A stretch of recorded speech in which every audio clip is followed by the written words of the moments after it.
अस्सलाम वालेकुम। उम्मीद है आप सब खैरियत से होंगे। कुछ दिन पहले मैंने एक वीडियो बनाई थी जिसमें मैंने मैट्रिक से फ्री होने वाले स्टूडेंट्स के लिए एक इन्फॉर्मेटिव वीडियो बनाई थी। उसमें मैंने ये बताया था कि मैट्रिक के बाद बच्चों के पास कौन-कौन सी ऑप्शन होती हैं। बच्चे 10th करने के बाद कौन-कौन सा सब्जेक्ट चूज़ कर सकते हैं, कौन-कौन सा डिपार्टमेंट होता है। तो मैंने एफएससी प्री इंजीनियरिंग मेडिकल के रिलेटेड बताया था, आईसीएस के रिलेटेड भी। एक स्टूडेंट ने कमेंट किया है उस्मान नाम से। आई थिंक ये बच्चा भी स्टूडेंट है। इसका ये कहना है कि सर अगर दोनों में इंटरेस्ट हो, मतलब मैट्रिक के बाद बायो और मैथ ऑप्शंस होती हैं, अगर दोनों में इंटरेस्ट हो तो फिर क्या किया जा सकता है। वैसे दोनों सब्जेक्ट्स में इंटरेस्ट बहुत कम होता है।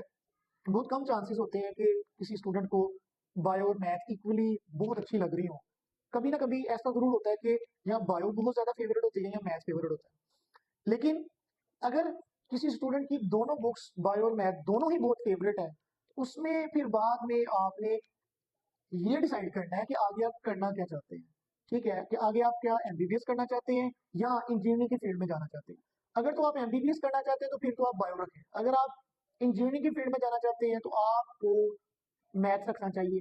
ठीक है, लेकिन एक ऑप्शन ये भी है, अगर आप बायो रखते हैं तो साथ मैथ एक एडिशनल सब्जेक्ट के तौर पर आप कर सकते हैं, ताकि कल को अगर आपका बायो में मेरिट नहीं बनता, ठीक है, तो आप एक्स्ट्रा फील्ड्स में भी जा सकते हैं, इंजीनियरिंग की फील्ड में जा सकते हैं, और भी फील्ड्स में जा सकते हैं।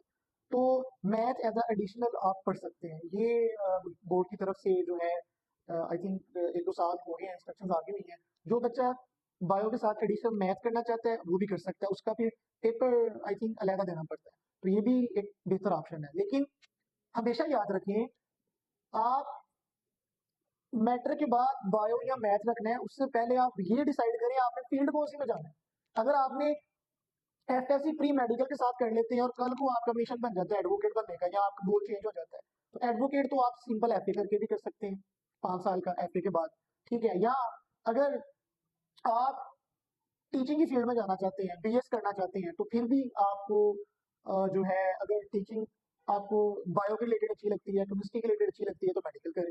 अगर आपको मैथ के रिलेटेड अच्छा लगता है, पढ़ाना दो बच्चों को या दूसरों को गाइड करना, हर बच्चे का अपना पैशन होता है, तो आप अपना पैशन डिसाइड करें। अगर आपने आर्मी में जाना है, ठीक है, या पुलिस में जाना है, तो फिर आप उसके लिहाज से स्टडी स्टार्ट करें। ठीक है, तो अगर आप अपना गोल ही सेट नहीं करेंगे अभी से फर्स्ट ईयर में ही, तो मेरे ख्याल से आपके लिए जो है काफी प्रॉब्लम्स बन सकती हैं। क्योंकि बिना गोल के इंसान जो है ना वो काफी कंफ्यूज रहता है। जब गोल सेट हो जाता है तो इंसान कहीं ना कहीं पहुंच जाता है। लेकिन अगर गोल ही ना हो तो फिर कुछ नहीं होता।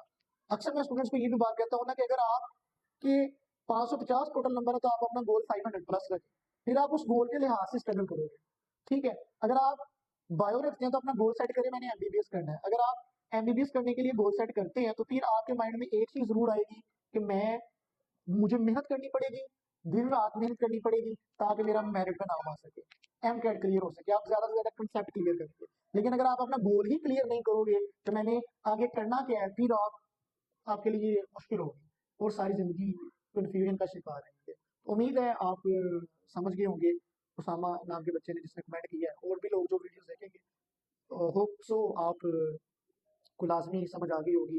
तो जो सब्जेक्ट, अगर आपके दो सब्जेक्ट बायो मैथ दोनों में इंटरेस्ट है तो आप फिर अपना गोल सेट करेंगे आपने बनना क्या है, आपने कल को करना क्या है।